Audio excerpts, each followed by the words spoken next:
non joxuñu ko oto sax dañ ko jox mu jënd oto. il a acheté 2 véhicules facture baa ngi man. non Fouta Tampi nag wax dëgg si yàlla. lu ma naqarlu su nekkee li ñuy wax ci moom metti na am na lu may naqaru la et sincèrement en tant que militant de l'Alliance pour la République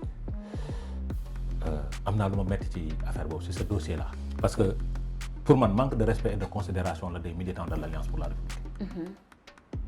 parce que aussi mënuñu nekk di rey suñu bopp ci parti ëpp ko taxawaay.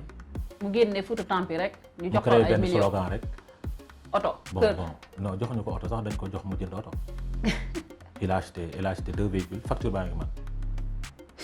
mais ce que vous dites là est très grave. mais bien sûr facture baa ngi man elle a acheté 2 voitures. kon daal da nga wax ne elle a été corrompue.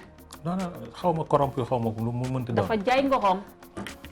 par qui par le président de la République. je sais Macky pas Sall xaw ma ku ko def.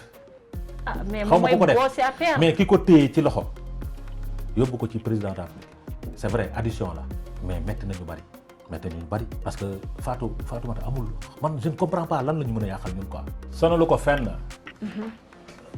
décharge baa ngi noonu ñaari oto yi. mais ça c'est grave.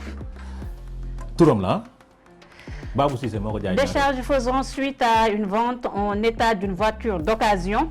Madame Fatima Ndiaye, délivrée le 7/7/2017, la voiture d'occasion, 6 500 000 francs CFA.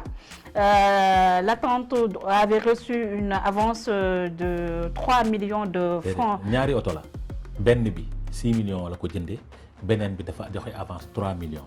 benn bi dafa jënd cash. parce que là c'est pas clair. 3 millions beneen bi mu joxe avance 4 millions 50 000 francs 500 000 francs CFA. yëral waay yëral xam nañu jotali yëral